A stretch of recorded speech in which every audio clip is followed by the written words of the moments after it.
Kababayan, ladies and gentlemen, assalamualaikum. Madayaw, mayong adlaw kaninyong tanan. Magandang araw sa inyo lahat. Unang-una, nagpapasalamat po ako sa lahat ng mga naririto ngayon at patuloy na kaagapay ng Office of the Vice President sa paglilingkod sa mga Pilipino. Hindi matatawaran ang halaga ng inyong kontribusyon sa mga proyekto at programa ng OVP para sa ating mga kababayan. The Office of the Vice President would not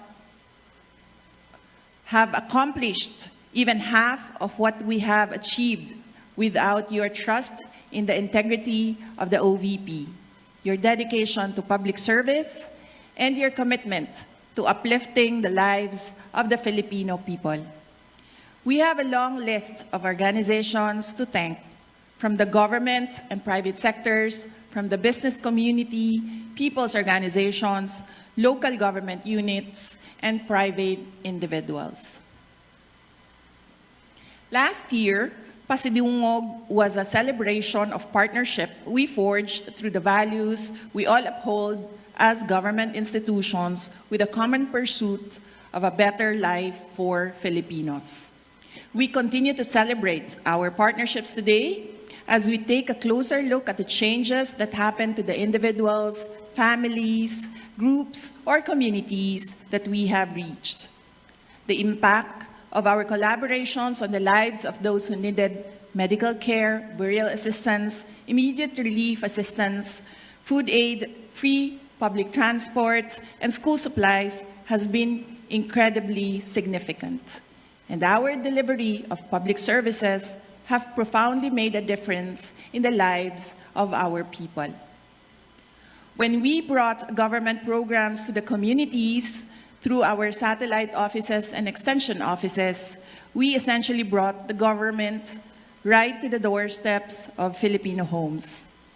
Essentially, we have two kinds of interventions. First, services that provide immediate help to citizens in distressing situations.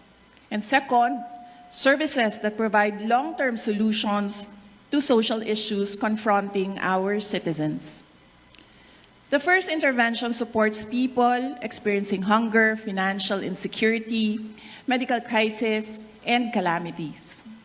The second are initiatives that build the capacity of communities to address issues that impact their lives. Both initiatives aim to put Filipinos at the center of everything we do, where every Filipino has the opportunity to thrive and become participants in nation building. We received thousands of letters from groups all over the country expressing their desire to become recipients of the OVP flagship program, Magnegosyo Taday. And we also received letters from individuals expressing the same desire to become recipients of the program. Naisip namin, ang pag-unlad ay nagsisimula sa desisyon ng isang individual na maging kapaki-pakinabang. Kung kaya't binuksan natin sa OVP ang programa para sa mga individual na may pagnanais na maging produktibo para tulungan ang kanyang sarili, ang kanyang pamilya, at ang kanyang komunidad. This is proof that our commitment-based partnerships gave birth to paglaom o paningkamot. And this makes our celebration even more meaningful and inspiring. Dahil ang paglaom o paningkamot o hope and hard work are among the powerful life lessons that we should arm ourselves with and bring along with us to pursue our dreams. Hope and hard work strengthen the spirit and resolve to overcome times of despair, adversity, and desperation. One who works hard is one who hopes. Naitanim natin ang pag-asa at pagsisikap nang magdesisyon tayo na damayan ang ating Pilipino na nangangailangan ng tulong at nahihirapan sa buhay. Nahitabo kini human nga kita nagdesisyon nga mubarog sa katawhang Pilipino ug sa kanunay magmatinud-anon sa prinsipyo sa serbisyo publiko. Allow me then, ladies and gentlemen, to report to you and to the nation the progress of the programs and projects of the Office of the Vice President that were only made possible through your support. The Office of the Vice President continues to reach millions of financially challenged families needing medical assistance. The Medical Assistance Program is the top OVP social service for Filipinos. In April 2023, we reached 22,970 Filipinos. From May 2023 to April 2024, our satellite office and OVP Central Office focused on enhancing our efficiency to support more Filipinos needing medical assistance. As a result, by April 2024, we quadrupled our reach and assisted 119,234 individuals. One of our beneficiaries was a boy from Eastern Samar. The 5-year-old boy had cerebral palsy, and his family's lack of financial security made the boy's medical situation even more challenging for them. His mother, Christine, sought our help through the OVP Eastern Visayas Satellite Office. His daily struggle living with cerebral palsy is shared by a family that constantly worries about the risk of him acquiring life-threatening respiratory health conditions. We donated a set of equipment that addresses the boy's respiratory issues. The best that we can do is to ensure that breathing becomes less difficult for him. With an increased reach, our medical assistance program disbursed 1 billion pesos in contrast to just 236 million pesos in April of last year. We thank our partner hospitals, pharmacies, and other social service providers for the success of our program. In April 2024, over 30,000 families accessed our burial assistance totaling 150 million pesos. Compared to last year's period, the program only assisted 6,175 families utilizing 30.8 million pesos. The 400% increase indicates a substantial expansion in the reach and impact our burial assistance program. What started with a single beneficiary, we now have 12 people's organizations who are beneficiaries of the Magnegosyo Taday program. Nakakatuwa ang kwento ng mga benepisyaryo natin. Makikita natin sa kanila ang likas na tibay ng loob ng mga Pilipino para lumaban upang magtagumpay sa harap ng mga pagsubok sa buhay. Katulad na lang ng kwento ng mga miyembro ng Barangay Habag Fisher Folks Association sa Surigao del Sur. Mahirap ang kanilang buhay. May mga anak na pinag-aaral. Walang ibang pinagkakakitaan kundi ang pangingisda. Ngunit, hindi organisado ang mga mangingisda ng barangay. Kanya-kanya ang kanilang operasyon. Kanya-kanya rin sila sa pagharap ng mga problema at paghahanap ng solusyon. However, it only takes one person to initiate change. Isa si Danilo sa naglakas ng loob na hikayatin ang mga kapwa mangingisda na magtatag ng grupo. Alam ni Danilo na kapag organisado, maraming oportunidad ang magbubukas para sa kanila. At matapos nilang itatag ang Barangay Habag Fisher Folks Association, hindi lamang oportunidad ang nagbukas sa kanila, kundi pati pag-asa. Ang kasanatian sa Barangay Habag Fisher Folks Association nagpakita kanato sa pagtubo sa kooperasyon sa mga miyembro sa komunidad ug ang pagkusog sa ilahang maayong pagtagad sa usag-usa. Ang Barangay Habag Fisher Folks Association karon ang nag-unang supplier og isda sa ilang lugar ug mga sikbit nga barangay. Currently, 12 civil society organizations comprising over 26,000 members have benefited from the Magnegosyo Taday entrepreneurial support. Each organization received 150,000 pesos for their livelihood projects. Nais ko lang ibahagi sa inyo ang kwento ng Mika, ang unang women's organization na tumanggap ng Magnegosyo Taday Fund. Ang mga miyembro ng Mika ay nakapagkita sa akin noong Marso para ipaabot sa OVP ang kanilang pasasalamat sa kanilang narating 2 taon pagkatapos nila naging recipient ng programa. Dalan din nila ang application forms para sa akin dahil nais kong maging member ng Mika. I am saying this because I am deeply impressed by Mika's advocacy and how the group exemplified the message of hard work and hope. Magandang halimbawa para sa mga kababaihan ang Mika.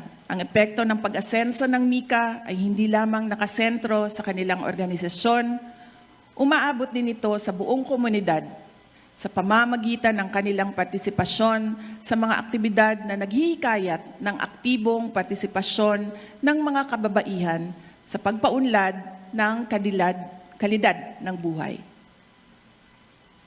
Bukas ang Magnegosyo Taday na alalayan ang mga grupo ng mga mangingisda, LGBT, mga babae, kabataan, senior citizens, PWD, mga driver ng tricycles at iba pa.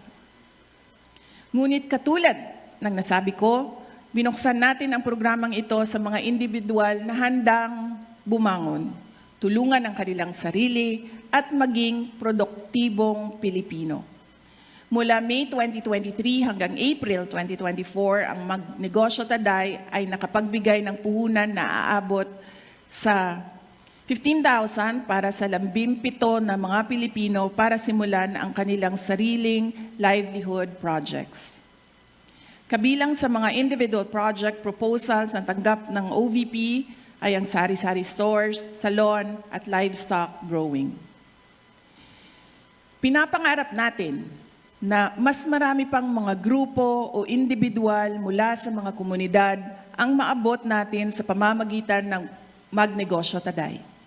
At OVP, we empower people to empower communities. And empowered communities build a strong, peaceful, and stable nation. Our Libreng Sakay program has assisted 735,202 Filipinos from May 2023 to April 2024. Since we started this project in 2022, we have already provided free transport services to 1.1 million Filipinos.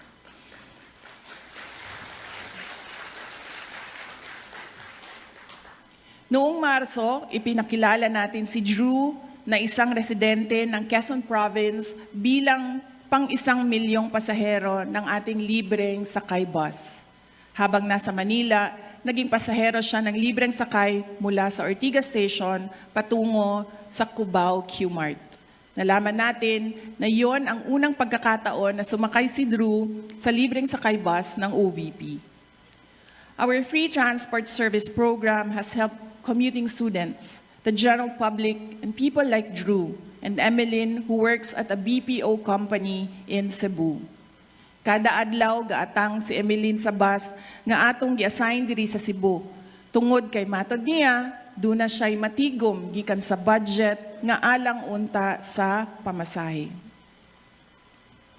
Ang tinigom nga plete, gamiton na lang sa lain pang mas importanteng galastusan sa panimalay. Mayroon na tayong 7 bus na nagbibigay ng libreng sakay sa ating mga kababayan sa buong Pilipinas. Isa sa Bacolod, Cebu at Davao at 4 naman sa Metro Manila. Partner natin dito ang mga jackliner sa NCR, Valia Car Transit sa Bacolod at Cebu at Bachelor Express sa Davao.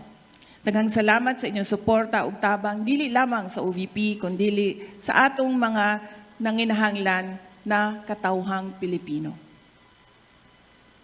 Isa rin sa mga una nating ginawa noong 2022 ay pagpasok natin sa OVP ang pagtatayo ng Disaster Operations Center o DOC.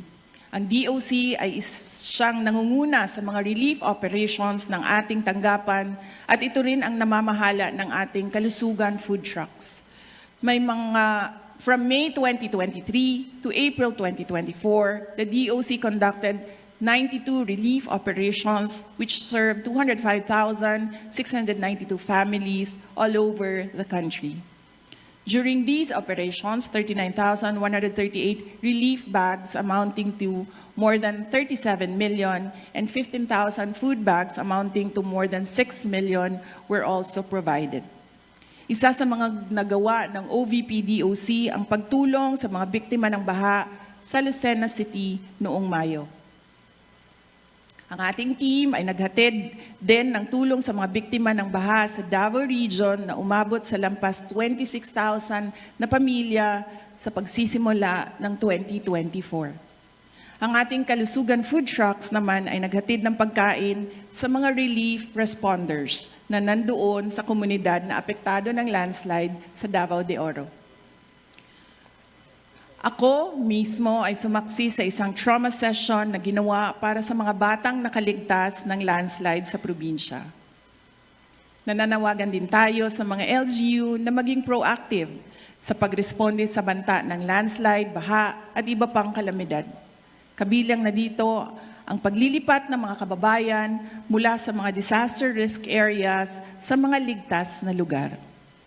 Maraming salamat sa mga satellite offices na nasa front lines para masiguro na maayos ang paghahatid natin ng tulong sa mga biktima ng mga kalamidad. Samantala, ang ating RISE program ay nakapagbigay naman ng 22,311 food bags sa mga kababayan natin na nahaharap sa krisis at higit na nangangailangan ng madaling tulong. Bilang isang ina, mahalaga sa akin na mahubog natin ang kamalayan at kaalaman ng mga bata para magkaroon sila ng magandang kinabukasan. Nagsisimula ang lahat sa pagtuturo sa kanila kung paano mangarap at pagbibigay sa kanila ng gabay para maisakatuparan nila ang kanilang mga pangarap sa buhay. Sa OVP, tinitiyak natin na kabilang sa mga programa ang para sa mga kabataan. To encourage Filipino learners to value education and environmental stewardship, OVP has distributed more than 186,000 bags containing school supplies and dental kits through the Pagbabago, A Million Learners and Trees campaign. We aim to distribute 1 million bags and plant 1 million trees by 2028. Through the program, we planted more than 266,000 trees from Luzon, Visayas, and Mindanao. Dako ang paghinaot sa tabang sa mga partners ug sa panguna sa mga satellite offices nga makabuot nato ang atong mga targets. Naniniwala ako at base na rin sa mga sigla at tiyaga ng ating mga satellite office staff at partners mula sa iba't ibang ahensya ng pamahalaan, kabilang na ang DNR, DepEd, Armed Forces of the Philippines, Philippine National Police, NGOs, community groups, church organizations, at mga advocates, magagawa natin ito. Umabot na nga tayo sa iba't ibang liblib na lugar ng Luzon, Visayas at Mindanao para sa ating programa. Narating natin ang mga conflict areas ng UPI sa Maguindanao sa pamamagitan ng ating satellite office sa BARM. Dahil dinadaanan ng maraming giyera, hirap sa pag-aaral ang ating mga kabataan sa lugar. At alam natin na nagiging mas vulnerable ang mga kabataan sa mga conflict areas kung hindi natin sila nabibigyan ng atensyon at tulong. Narating din natin ang mga bundok ng Bukidnon sa pamamagitan ng OVP, Southern Mindanao Satellite Office. Narating din natin ang liblib na lungsod ng Palanan sa pamamagitan ng OVP Cagayan Valley Satellite Office. Isolated area ang Palanan mula sa ibang bahagi ng Sierra Madre. Mararating lamang ito sa pamamagitan ng eroplano, bangka o ilang araw na paglalakbay sa gubat. Ngunit wala namang mas mahalaga para sa isang tapat na lingkod bayan kundi ang tunay na makapaglingkod at maiparating sa ating mga kababayan ang ating serbisyo. Salamat sa mga tumulong sa OVP para marating ng OVP Cagayan Valley Satellite Office ang ating mga kababayan sa Palanan.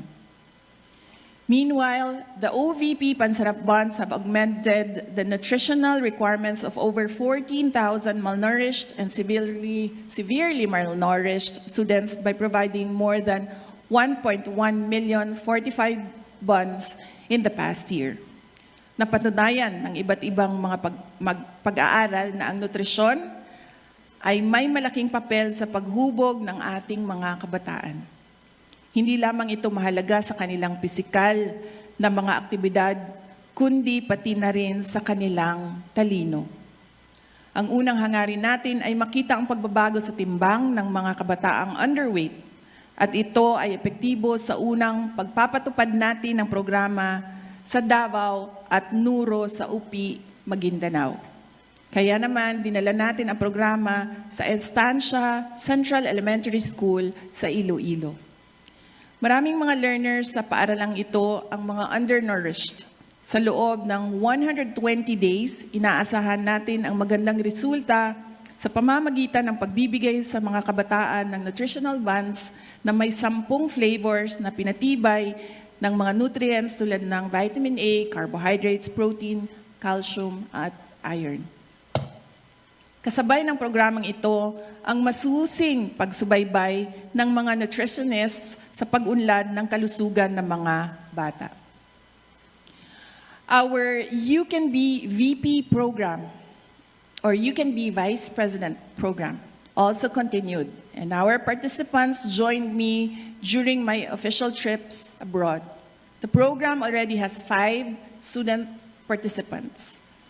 We envision that through this program, we will be able to foster leadership among the youth and instill in them the skills they need to develop to become effective leaders.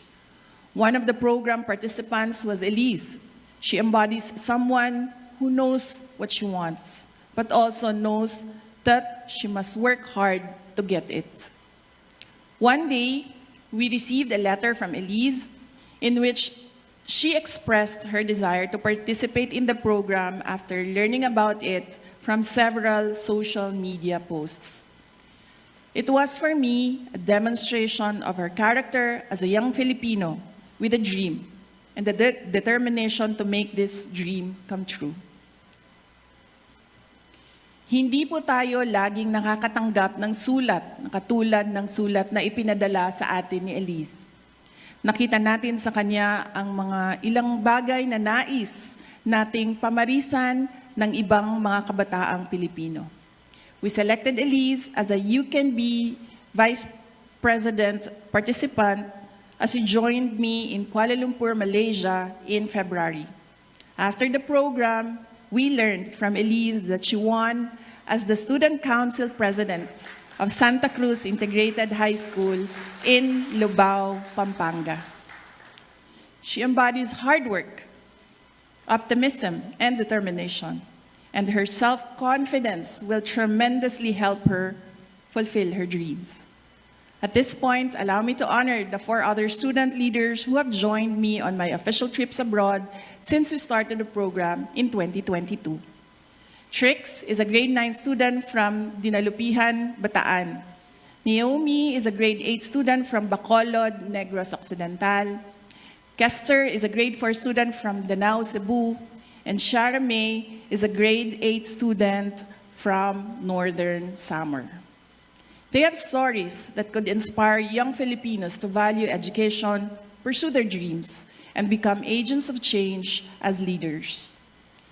And they have stories that could become our anchor of hope that one day the Philippines will be led by Filipinos named Elise, Trix, Naomi, Kester, and Ciara. Since May 2023 to April 2024, I had 56 diplomatic engagements. These activities with various countries have contributed towards deepening and broadening the bilateral relations with our partner countries. In my capacity as Secretary for Education and President of the Southeastern Asian Ministers of Education Organization, or SIMEO Council, I visited Brunei Darussalam, Singapore, Republic of Korea, Malaysia, and the Kingdom of Cambodia. Let me emphasize, however, hindi kasali sa ASEAN ang Korea, pero I was there because I was invited by the government of Korea. Let me emphasize, however, that these engagements were all carried out under the authority as the Vice President. During courtesy calls and meetings, I was able to meet 41 ambassadors, my counterparts as Secretary for Education and Vice President, and other foreign dignitaries. Since assumption into office, we have been moving around the country, meeting with different communities, consulting with organizations, and talking to LGU officials. From May 2023 to April 2024, we participated in 342 meetings and events all around the country. These visits keep us in touch with the realities on the ground, and they remind us of the work that should be done. Mga kababayan, ladies and gentlemen, while we celebrate our success, we are not really here to congratulate each other, tap each other's back, or make ourselves feel better for what we have achieved. I take this as a reminder of the more significant challenges ahead of us as we continue to fulfill our aspirations for the Filipinos. I also take this as a reminder that we are here based on our commitment as responsible leaders and Filipino citizens. At sa pagpapatuloy natin ng ating mga programa, araw-araw ay patuloy din nating maririnig ang iba't ibang kwento ng buhay mula sa mga Pilipino na dudulog para humingi ng tulong sa atin sa Central Office ng Office of the Vice President at 10 satellite offices at 2 extension offices. At aasahan nila ang ating pagpapasya. Katulad ng ating pagpapasya sa nakalipas na 2 taon kung saan nagdesisyon tayo na maging epektibong ahensya ng pamahalaan para sa mga mamamayan. Inaasahan ng mga Pilipino na mananatili tayong tapat sa ating tungkulin sa kanila at sa ating bayan. Yan po ang hamon sa atin. We are given the opportunity to serve the people and become institutions that would help restore the people's trust in our government through effective, relevant, and timely public service. May we not squander the opportunity to lead, serve, and lift people up so that they become part of our mission to build the nation. Lastly, let me say that the power of collaboration to make things happen can only be put into play if all the actors involved, if all of us here fully dedicate, fully commit to honoring our social contract with the people. And we have proven that we are focused, we are resolute, we are strong. Mga kaigsuunan, wala pa natapos ang atong kontrata sa mga Pilipino. Hangtod nga gagahupot kita og katungdanan, mubo man kini o taas, magpadayon ang pagtawag kanato aron alagaran ang katawhan. Kanunay unta nato kining mahinumduman. Og sa kanunay, unta kita magpabilin nga mga lider ug mga taong gobyerno nga galantaw sa kaayuhan sa mga Pilipino. Mga lider ug taong gobyerno nga sa kanunay mobarog alang sa interes sa mga Pilipino. Ug mga lider ug taong gobyerno nga matidunod-anon ug sa kanunay gasubay sa prinsipyo sa pagsilbi sa publiko. Salubungin po natin ang panibagong yugto ng ating kolaborasyon na may nag-aalab na pagsisikap at pag-asa para sa mga Pilipino at para sa Pilipinas. Mga kababayan, patuloy po tayo maging matatag tungo sa pagtaguyod ng isang bansang makabata at mga batang makabansa. Ang lahat ng ginagawa natin ay para sa Diyos, sa bayan, at sa bawat pamilyang Pilipino. Syukran.